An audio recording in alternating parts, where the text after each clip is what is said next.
Le personnage de fiction qui m'inspire le plus s'appelle Jules Dalland et c'est un héros d'un livre totalement inconnu, d'auteur au pluriel, qui s'appelle Paul d'Ivoire. Ils ont un seul nom mais ils sont plusieurs personnes et qui date du 19e siècle. Et j'adore ce personnage parce que le héros de ce livre a quelque chose de passionnant, c'est qu'il était orphelin et il est devenu le maître, ou du moins l'entraîneur de tous les enfants des États-Unis pour courir su aux voleurs et aux gendarmes. Il s'appelle Jules Dalland, voilà. Et donc c'est un personnage qui a bercé mon enfance et que j'adore. Oui, par exemple, comme je fais beaucoup de papier déchiré, je me promène dans les magasins de papier, j'achète du papier, ensuite je le déchire, je l'installe sur des tables et j'attends plusieurs jours jusqu'à ce qu'une idée surgisse de ces papiers. J'aperçois une forme, comme par exemple dans mon album Loup, les loups dans la forêt, ou bien par exemple pour les clowns aussi, il y avait un rapport entre le noir et le blanc sur lequel j'ai joué pour les fonds.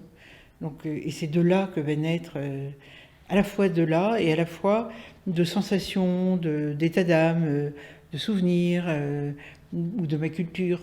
Et à ce moment-là remontent des personnages. Par exemple, pour La Revanche du clown chez Thierry Magnier, ce qui m'a beaucoup servi aussi, c'est une petite histoire d'Henri Miller qui s'appelle Au pied de l'échelle, qui est l'histoire d'un clown.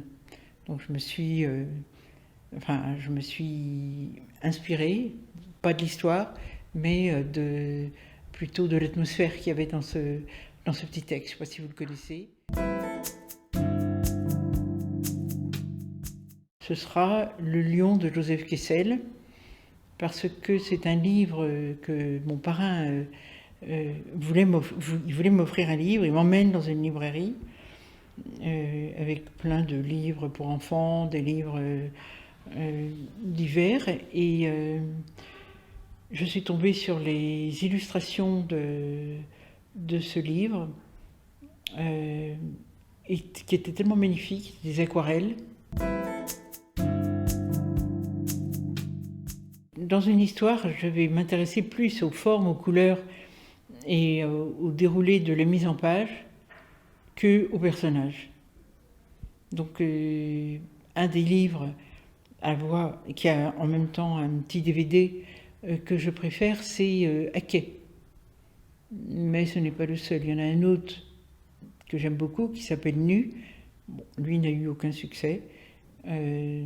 Ainsi que ceux de chez Thierry Magnier également, qui s'appellent Volcan et du temps, où disons que c'est les mises en page, les choix des couleurs, etc. me conviennent bien. Je suis contente de ce que j'ai fait. Donc vous voyez, c'est comme pour la littérature générale, ça ne va jamais être l'histoire ni le personnage qui vont m'intéresser, c'est la forme. Et si la forme est bien faite et se marie bien au fond, à ce moment-là, je vais trouver ça très bien. Peut-être justement qu'il y a un rapport avec Hackey. Entre 6 et 12 ans, j'ai habité la ville de Rouen, où il y a des grands quartiers industriels, dont des raffineries de pétrole. Et il y avait un superbe port qui a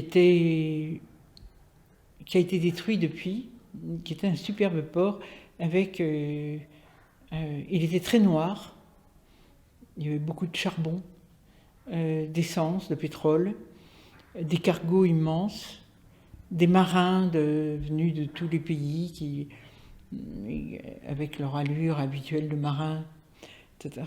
Et donc du coup j'en ai gardé un souvenir ébloui, parce que les week-ends en famille, c'était soit la forêt verte, qui était super belle, soit le port. Je pense que mon père aimait beaucoup ce port aussi. Et donc ça, j'en garde un très grand souvenir, au point que je l'ai mis dans mon album vidéo, enfin DVD, qui s'appelle Hackey. La traque, parmi les animaux sauvages que j'admire, que je trouve superbes, surtout je les trouve étranges, et je trouve ça merveilleux qu'ils continuent à vivre dans notre société super citadine, industrialisée, etc. C'est le sanglier, mais le cerf aussi, qui a une manière qui brame de manière très bouleversante. Et donc j'ai fait un album sur le cerf, poursuivi par un chasseur. Alors mon livre est un peu politiquement correct, mais il correspond aussi à mes sentiments. C'est-à-dire qu'en fait, le chasseur, quoique je n'ai rien contre la chasse, je veux dire, mais malgré tout, j'aime trop les animaux pour trouver ça agréable pour eux de se faire chasser. Et donc le chasseur, il va rencontrer le cerf et la biche, et il va être bouleversé par leur rencontre, et il va renoncer, il va jeter son fusil. Donc, et c'est un livre que j'ai fait avec des aplats, où vous lisez le livre et vous soulevez un petit flip-flap, et vous découvrez ce qui est caché derrière. Donc ça a été amusant de faire ça. C'était une nouvelle manière de faire des albums.